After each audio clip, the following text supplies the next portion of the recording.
नाजरीन, आज एक नई रेसिपी के साथ हाज़िर हूँ। इजी टू कुक विद इसरा मेरा चैनल है। आज हम बनाएंगे बकरे की सिरी का गोश्त।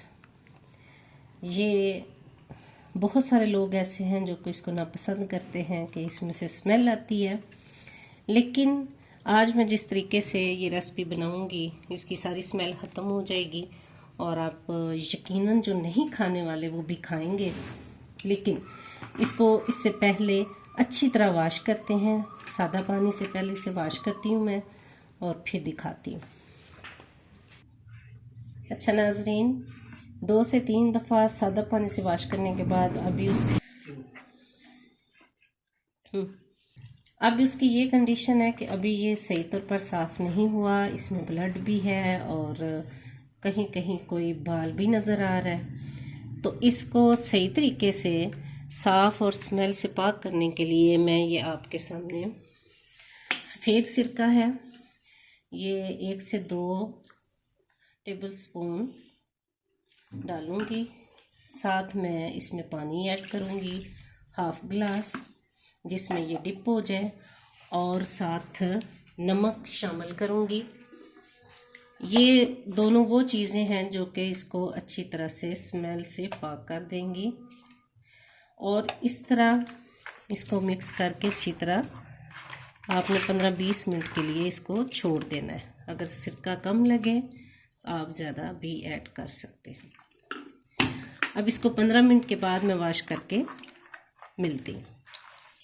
अच्छा नाजरीन, अब ये अच्छी तरह मैंने वॉश कर लिया है, आपको नज़र आ रहा होगा किसी किस्म का ब्लड नहीं है। अब इसको प्रेशर में डालते हैं और 1 लीटर इसमें पानी डालेंगे।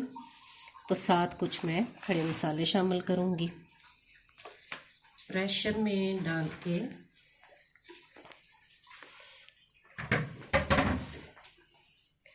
पानी शामिल कर दें। 2 गिलास ऑलमोस्ट मैंने पानी डाला है। इसमें नमक शामिल करूँगी, हाफ टेबल स्पून, हल्दी डाल दूँगी, हाफ टी स्पून,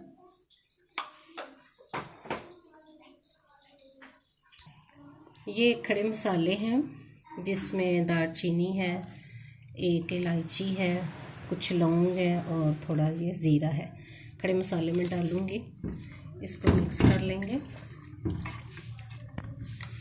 15 से 20 मिनट तक के लिए इसे मैं टाइम दूँगी। ऑलमोस्ट ये गल जाएगा। हाँ जी नाजरीन, जितने में गोश्त गलता है उतने में हम इसकी ग्रेवी तैयार करते हैं, जिसके लिए 2 से 3 दरमियाने साइज़ के प्याज मैंने काट लिए और लंबे कतले काटे हैं ताकि वो सही तौर पर ग्रेवी बन सके।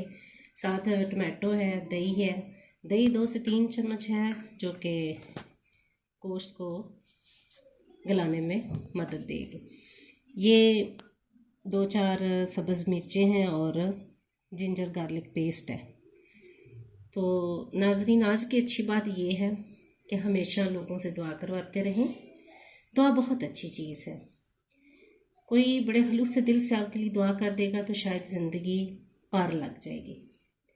शाकिर उज़ैर का एक शेर मुझे याद आ रहा है, पूरी थी वे ना थी वे ए हुंदिया, पूरी थी वे ना थी वे ए हुंदिया, दुआ शाकिर तू मंगी रख, दुआ जाने खुदा जाने।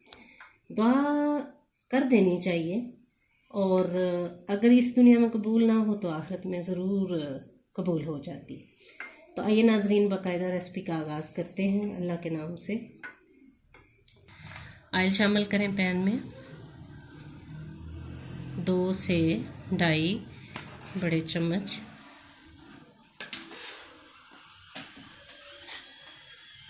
प्याज शामिल कर दें। मुझे ग्रेवी ज़्यादा चाहिए थी इसलिए मैंने प्याज ज़्यादा शामिल किए हैं। आपको जितनी ग्रेवी चाहिए उस हिसाब से करें। एक बकरे की पूरी सिरी है ये उस हिसाब से मैंने ये डाल लिया है। आंच थोड़ी तेज़ कर देते हैं। हर काम अल्लाह के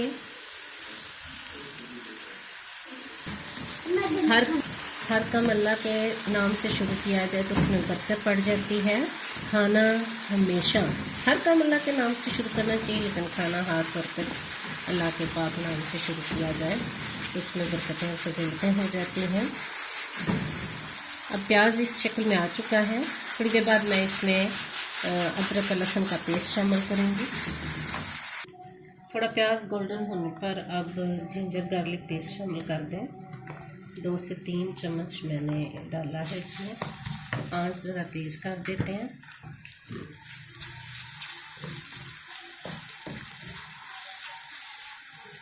थोड़ा सा इसको भूनने के बाद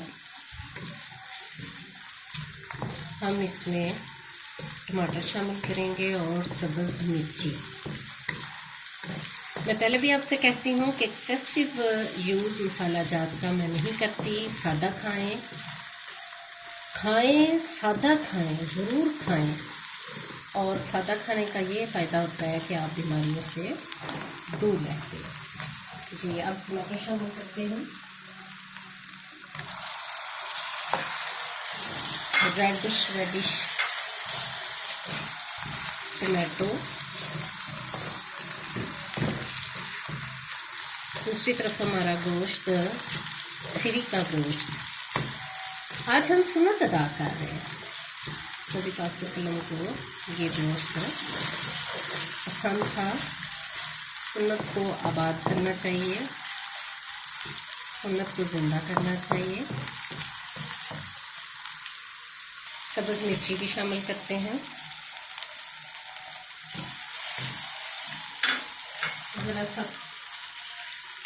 ज़रा सा पानी शामिल करेंगे।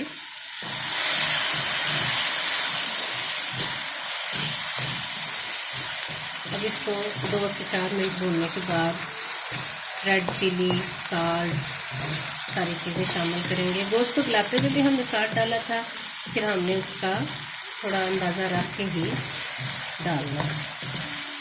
आलमोस्ट देखें ग्रेवी बन चुकी है। थोड़ी और जब हम मसाला जात शामिल करेंगे तो और बन जाएगी। अच्छी सी ग्रेवी हमने बनानी है। ये रेड चिली डाल रही हूँ 1 चम्मच, क्योंकि हमने सब्ज़ मिर्ची भी शामिल की हुई है। ज़रा सी ये हल्दी पाउडर एंड नमक, हस्बे जायका, थोड़ा सा इसमें पानी ऐड करेंगे।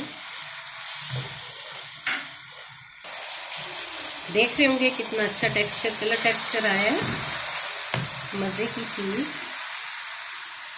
इसके साथ ही मैं शामिल करूँगी इसमें खुश्क धनिया पाउडर 1 से 1.5 चम्मच।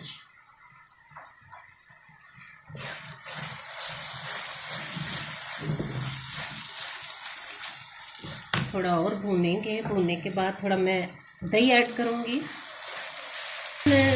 नाज़रीन, जब पानी की ज़रूरत हो तो इसकी यखनी ही आप डालें, ताकि साथ साथ बुनाई भी हो और यखनी का इस्तेमाल भी हो जाए, क्योंकि हमने ग्रेवी गोश्त बनाना है। ये शोरबा नहीं बढ़ाना। आप देख होंगे कितनी अच्छी ग्रेवी बन चुकी है और हमारा गोश्त भी गल चुका है। अब हम इसमें ये ऐड करते हैं। नाज़रीन देखें, ये गोश्त गल चुका है, आसानी से अलग हो रहा है। ये देखें बहुत मज़े का गल गया है। अब इसमें मैं ऐड करूँगी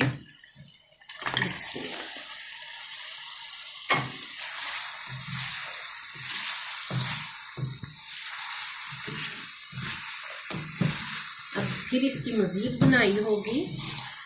भूनने से ही इसका जो है वो स्मेल वाला असर ख़त्म होगा। वैसे अभी भूनने से पहले ही इसकी स्मेल ख़त्म हो चुकी है। बहुत अच्छी खुशबू आ रही है।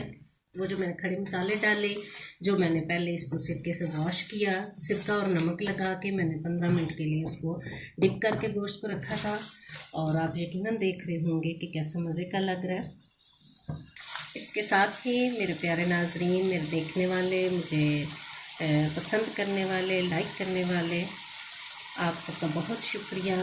एक नई रेसिपी के लिए भी किसी ने फरमाइश की हुई है, बहुत जल्द मैं वो अपलोड करूँगी और नाम भी उसी वक्त ही बताऊँगी।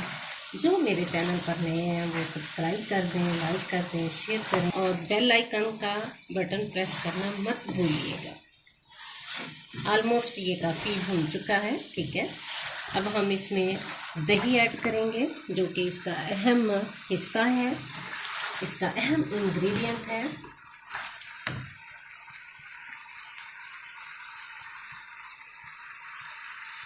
ये नाज़रीन दही इसमें शामिल किया।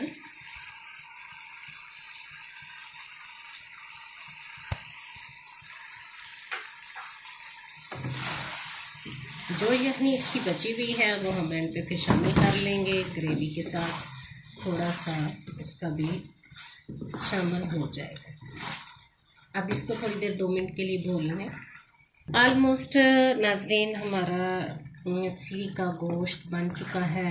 एक अपने अंदाज से मैंने इस रेसिपी को ट्राई करने की कोशिश की है। हमारे घर में बहुत तो नहीं, लेकिन मेरे भाई की पसंद है, अक्सर बनता रहता है। और ये जो यखनी थी ये मैं इसमें ऐड कर दूंगी और अब साथ ही मैं सब्ज़ धनिया उससे भी शामिल करूंगी ताकि इस मरहले पर वो भी थोड़ा कुक हो जाए।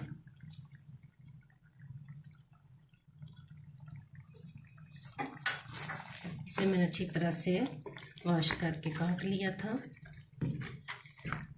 थोड़ी देर के लिए मैं ढाँप दूंगी ताकि ये धनिया जो है वो कुक हो जाए। वैसे मेरा ये सालन तैयार है। फिर मैं आपको डिश आउट करके दिखाती हूँ। हाँ जी नाजरीन, हमारा सीरी का गोश्त ग्रेवी के साथ तैयार है। आपकी मोहब्बतों का शुक्रिया जो आप टाइम देते हैं और देखते हैं। आप मेरी रेसिपी को ज़रूर ट्राई कीजिएगा। इंशाल्लाह जो ना पसंद करने वाले हैं वो भी खाएंगे, इस दुआ के साथ कि शाद रहिए, आबाद रहिए, अपनी ज़िंदगी में आज़ाद रहिए और मोहब्बतें बांटते रहिए। फिर मिलेंगे एक नई रेसिपी के साथ। इजी टू कुक विद इसरा आपसे इजाज़त चाहती है। अल्लाह हाफिज़।